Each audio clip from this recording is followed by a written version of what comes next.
alle sammen, og velkommen til den her video. Jeg har glædet mig mega meget til at optage igen. Helt utroligt meget. Og det her det bliver en skidegod video forhåbentlig. Så lad os komme i gang nu. For det første vi gør, det er, at vi går ind og tager den her. Og vi får kun en super rare. 1000 coins, ikke dårligt, men jeg vil gerne have 500. Så kan vi gå ind og... Ja, vi skal spille med Edgar. Og han skal op i tier 35 vil jeg gerne sådan. Eller 50, hvis man kan det, det ved jeg faktisk ikke. Men så højt tier jeg nu kan få Edgar op i. Og jeg tænker bare, at det første game, det tager vi nu. Men jeg ved ikke, hvilket game det skal være. Og jeg tænker, at det skal være noget knockout. Så lad os hellere gå i gang med noget knockout nu. Og jeg vil også undskylde rigtig meget, for jeg ikke har uploadet særlig meget. Men det er nytår i dag, når jeg optager den her video. Så det er 2024, men når den her video kommer op, så er det måske 2025 eller sådan noget. Og altså jeg kommer til at have uploadet mange flere videoer i fremtiden. Altså det er sådan noget, jeg kommer nok op til at uploade en video hver uge. Men altså, nu døde jeg. Det var rimelig irriterende. Første game altid det værste. Og så kan det kun gå opad. Kun op. Nå. Men altså, jeg er mega ked af, at jeg har uploadet så lidt. Som jeg sagde lige før. Men det skal nok gå. Altså, jeg kommer også til at køre nogle challenges videoer, skulle jeg meget gerne. Nogle chili videoer. De kommer først op, når jeg har uploadet et par videoer. Så dem skal I glæde jer til. Så virkelig ham dø. Ej, det der, det er virkelig ked af, at jeg lige døde igen i mit game, men altså, man kan sgu heller ikke altid med den. Ej, det er mega ærgerligt game. Lad os bare sige, at det første game går altid dårligt, og det andet. Eller jeg tager det så i par runder. Men altså, ja, jeg holder mig lidt mere safe nu. Så. Og det har også lige været juleaften, altså. Hvad har I fået af gaver? Skriv det ned i kommentarfeltet, jeg vil virkelig gerne vide det. Og jeg har mit super nu, så er jeg god. Sådan semi. Jeg skal bare lige komme derop først. Sådan der, se. Jeg er så god med Edgar, når jeg har hans hoppe attack. Så. Og vi røg en tier mere op og steg i level. Kunne det blive bedre? Ja, det kunne det. For der skal komme et helt perfekt game. Næste er den her. Det var ikke så godt. Jeg trykker også rimelig hårdt på min telefon. Det tror jeg godt, man kunne høre i videoen. Nå. Men det kan også være, at vi skal spille noget ranked. Altså selvom at jeg er på vej op, så skader det der vist ikke noget. Men lad os lige ændre den her først til den her. I love SpongeBob.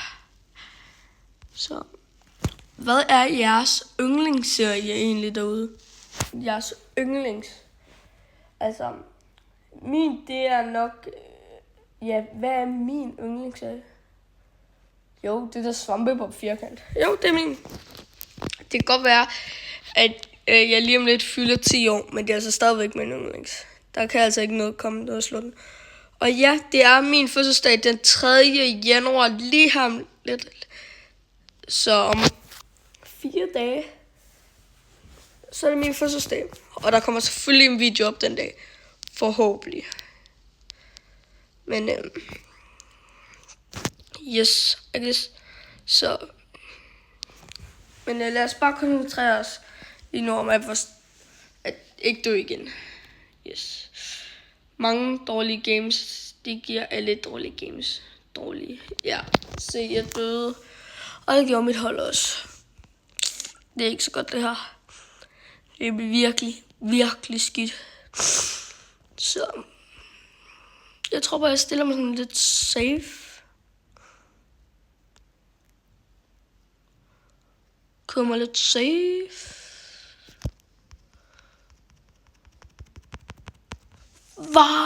Mand.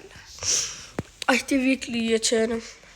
Men hvis vi se endnu flere Brawl Stars videoer som den her, så smid et kæmpe stort fedt like og subscribe. Og så kommer der mange flere af dem her. Og der er også nogen, der har spurgt overfor min skole af, om jeg kan lave flere balloons videoer. Og ja, det kan jeg godt. Men det bliver altså først, når skoledage og sådan noget er startet igen. Og så skulle de meget gerne komme en Brawl Stars video op tirsdag. Også måske fredag og sådan noget. Jeg prøver at gøre alt for, at der kommer en video op tirsdag. Men altså, YouTube var opdateret, så jeg ved ikke helt, hvordan man lægger en video op. Men hvis den her kommer op, den her video, så kommer de andre videoer også op. Det kan jeg love jer. Forhåbentlig. Se, nu lakker vi den her. Se. Jeg fik nakket den. Og der er også lige kommet en ny Sonic og Paddington film. Og jeg har allerede været inde og se Sonic, og den er mega fed. Altså, I skulle til at se den. Men hvis I vil have mig til at spille noget Fortnite, så gør jeg da også det. Altså, jeg skulle bare lige finde ud af, hvordan jeg gør. Så går jeg i gang med at spille Fortnite også. Så I skal bare se til derude. Så prøver jeg at gøre alt for at kunne også spille Fortnite. Og jeg står sådan her lidt og camper hernede. De skal helst ikke finde mig. Men altså, du er en busk. Og hvis der er nogen, der vil også have normale videoer op og sketches, så vil jeg da også gerne lave det. Altså, jeg vil med glæde gerne lave flere sketches. Jeg har jo lige lavet en mit strygejern. Så det var da rimelig sjovt. Fordi jeg har set så mange andre gøre det. Men altså, hvorfor ikke også selv prøve det? Så. Shit, det er mig mod et helt hold. Nej, der er en anden. Det er stadigvæk rimelig irriterende.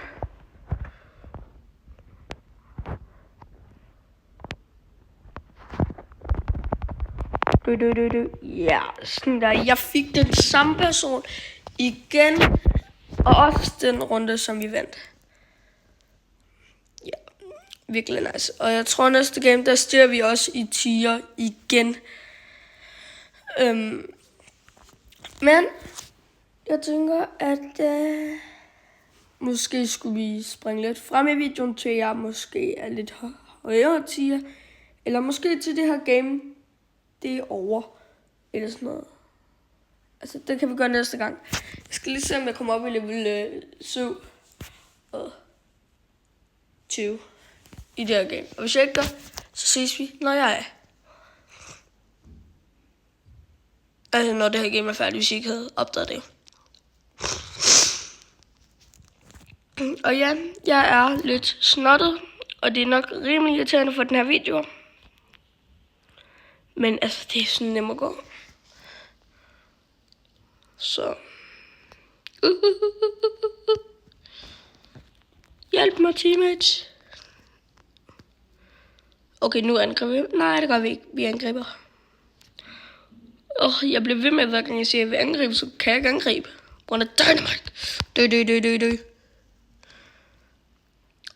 Og nu har jeg dræbt den nemmeste at dræbe på det der hold. Altså. Nu strammer jeg altså garnet. Okay, det var så meget en bot. Jeg kan nakke dem der på ingen tid.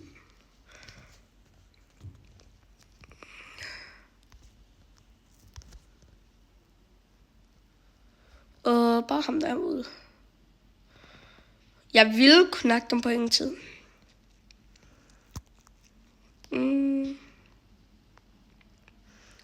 Kom nu stilig lidt. Jeg vender på min tuber og klar igen. Altså, den gule ring dernede, hvis I ikke har spillet Brawl Stars før. Det ville også være lidt mærkeligt, hvis I ikke havde. Men altså, det er jo ikke alle, der er til Brawl Stars. Og jeg spiller det altså på telefon. Hvis der er nogen af jer derude, I ikke vidste. Det er ikke sådan der. Jeg sagde jo, at jeg kunne nakke det på ingen tid, når jeg var derovre. Men altså, stadigvæk.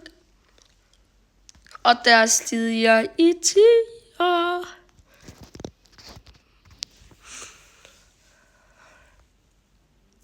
Så lad os se, når jeg er højere.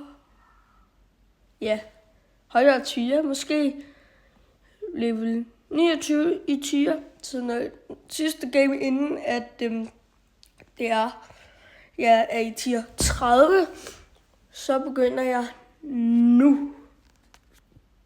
Altså, videoen stopper her til, når det er, jeg er klar. Ses godt op, når det er, jeg er klar igen. Så er vi tilbage alle sammen, og jeg har endelig tier 29. Det har dog taget lidt tid, altså.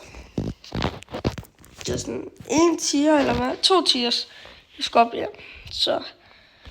Men lad os komme i gang med gamet. Og I kan se nok, at jeg har ændret det. Så det er ikke knockout længere. Det er det her. Og jeg er smadret god til det. Så hvorfor ikke? Så vi skal bare dræbe dem, og de skal bare have 0 IQ, og så har vi stort set vundet. Altså med et stort fedt, vi har vundet.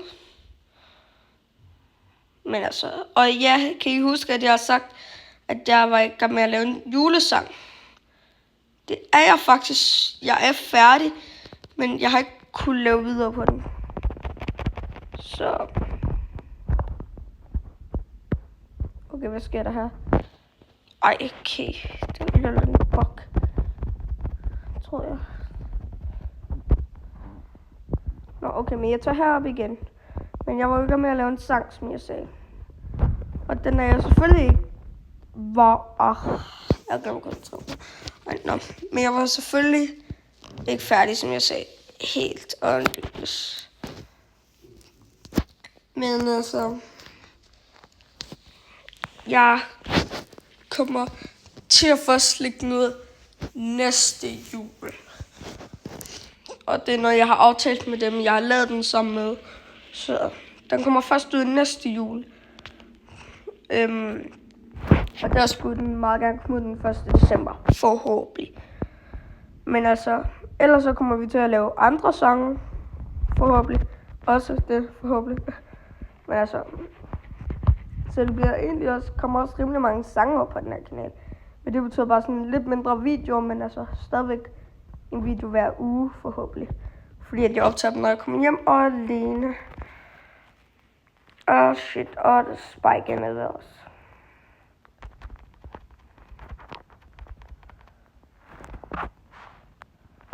Så der. Jeg skal op og nakke den. Vi taber så meget. Okay, jeg sørger bare for.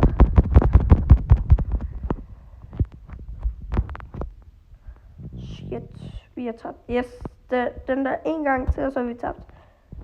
En gang.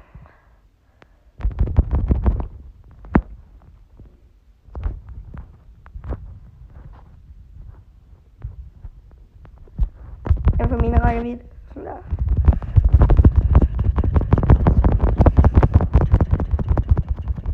Jo, snart vi vandt. Vi vandt æderhak med. Jeg koncentrerede mig lige, derfor snakkede jeg ikke. Men altså... Pyha, det var godt, vi ikke tabt. For så var jeg kommet ned i tier 28. Og jeg vil helst gerne op i tier højere end 28. 30 stykker. Hvad er den højeste tier brawler, som I har? Den højeste. Altså, min det er 29. Altså som i Edgar. Fordi jeg ikke spiller med andre end den.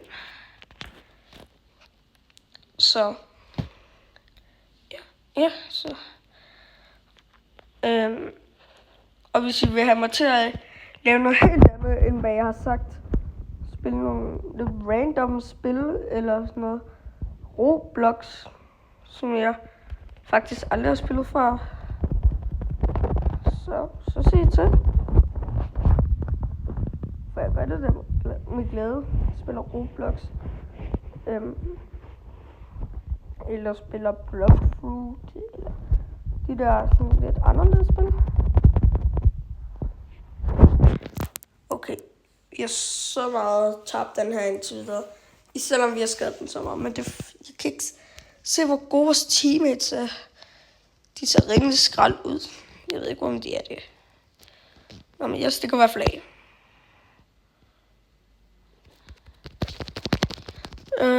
Okay, vi har måske vundet. Dammit, jeg kommer lige til at bruge den forkerte tidspunkt. Min gode. Okay, shit, det havde jeg så ikke lige forventet. Okay, så vi har pænt meget tabt den tid videre. Se, derfor jeg mener, vi har tabt. De laver et eller andet sindssygt angreb på os, når vi mindst venter det. Der var det bare tilbage.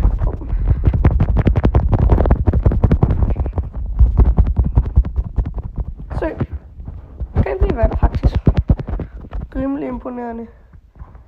Men vi mangler stadigvæk 1-2 games mere. Oh my god. Så. Yep.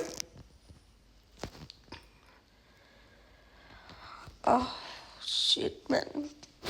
Hvis I vil have, at jeg skal lave en livestream på et tidspunkt, så er I altså nødt til at abonnere, for man kan først lave livestreams, når man har 30 abonnenter, og jeg har ikke engang 30. Nej, 50 abonnenter. Man skal have 50 abonnenter. Så hvis I vil have, at jeg skal lave det, så må I få alle til at abonnere, som I kender. Så laver jeg en shorts livestream. Eller en video livestream, hvor jeg måske spiller Fortnite i 3 timer, det ved jeg ikke. Eller det her spil. Brawl Stars.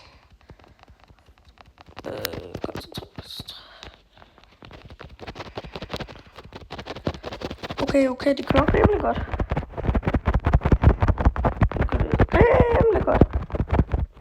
Okay. Det var rimelig hurtigt game. Men jeg er 10 og 30. Det er så vigtigt det her. Jeg er 10 og 30. Det havde været perfekt, hvis jeg også lige havde fået den der.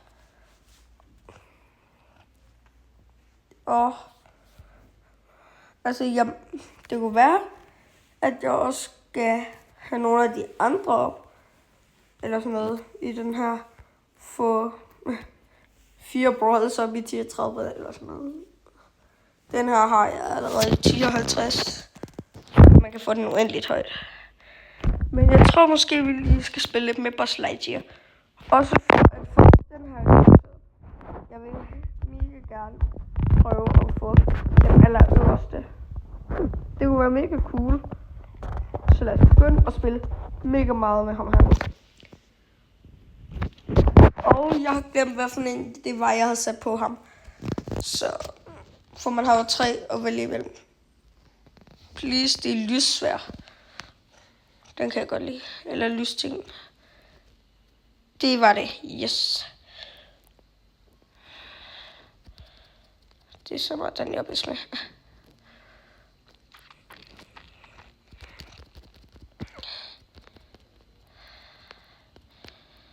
Okay. Det kører sådan rimelig godt.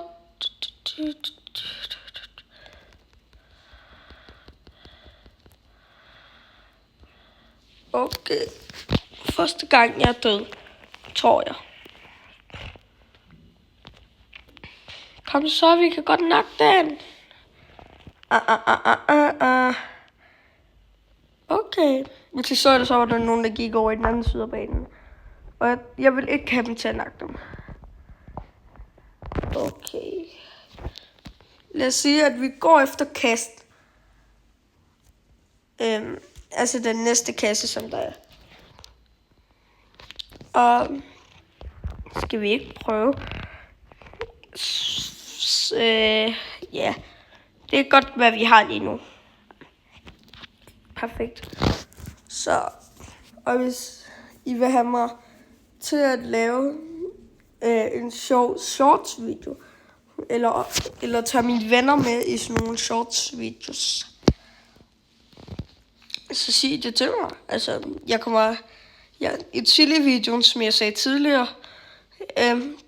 der skal jeg forhåbentlig bare lige have, der skal jeg en af mine venner med, men jeg skal bare, han skal lige have tilladelse først, til at komme på YouTube. Og, yes.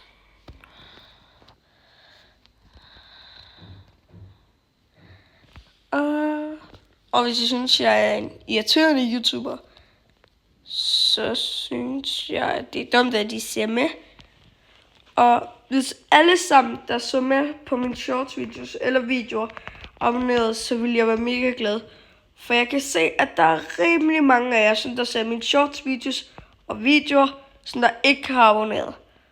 Og det kan jeg, fordi jeg kun har noget med 30 abonnenter, og der er noget over 300, der har set mine shorts videos og videoer. Så alle sammen hop lige ned og abonnere. Det vil gøre en kæmpe forskel. Så. Og der vandt vi næste game. Yes.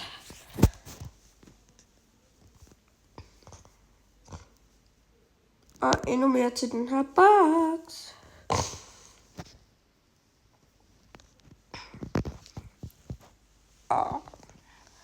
Oh my god. Det begynder faktisk at blive lidt kedeligt. Altså sådan, når man bare sådan vinder, og man aldrig taber. Altså, jeg tror godt, I kan følge med. Jeg har siddet her i snart et kvarter, tror jeg. Ja. Måske en halv time. Jeg har i hvert fald siddet her i lang tid. Så. Måske tror jeg, at det her det er jo det sidste game for den her video. Det andet sidste game for den her video. Og så må vi ses i en anden video. Så.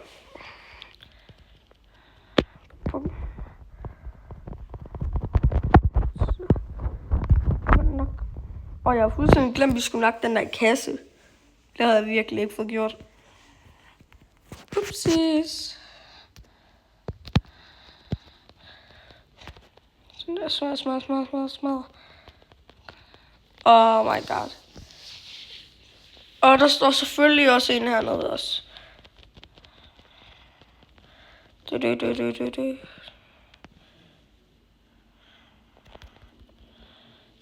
Dammit, hvorfor nakkede jeg ham? Det synes jeg var for sygt. Hvordan kunne jeg lige smadre hele den der mur? Altså, det var så dumt, at den der person stod for mit hold af. Men ham der, han ved ikke, at han skal til at dø.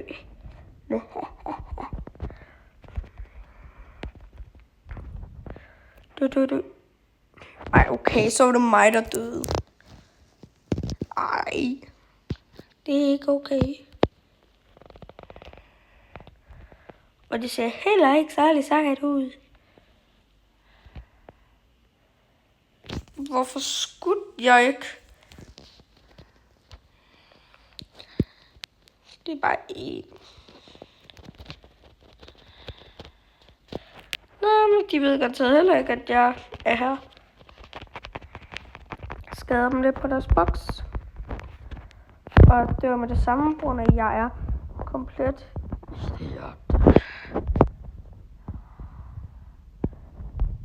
Bare smad min. Ej, det må ikke blive uafgjort, det her. Det må det ikke. Jeg ved ikke engang, om det bliver uafgjort. Hvorfor brugte jeg det der? Please, vi vinder. Please, vi vinder. Jeg ved det ikke. Vi vandt. Yes. Yes, yes. Okay. Modtaget. Men nu tager vi det sidste game. Og så får vi 200 points også. Og mit sidste game bliver i solo. Og det bliver med Klappe Kagemanden. Det jeg kalder ham, fordi han klapper, når han slår damager.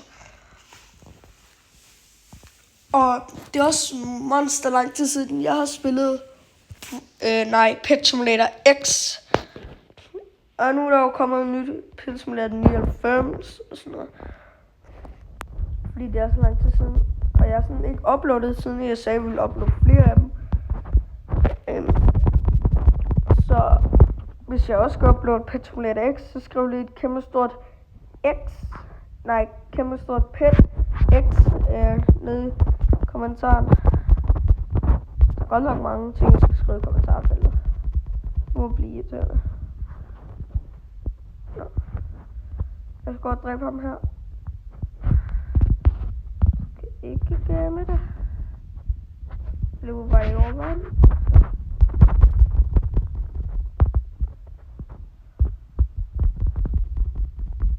Okay. Det bliver så meget ikke det sidste game. Vi vandt. Nå, jamen så kunne det godt blive det sidste game. Yes. Det passer perfekt, fordi jeg fik 200 coins. Og vil gå ind og opgradere, hvis jeg kunne. Opgradere på de rigtige ting. Så opgradere. Gad jeg godt bare have power. Men altså, vi ses alle sammen i næste video. Hej!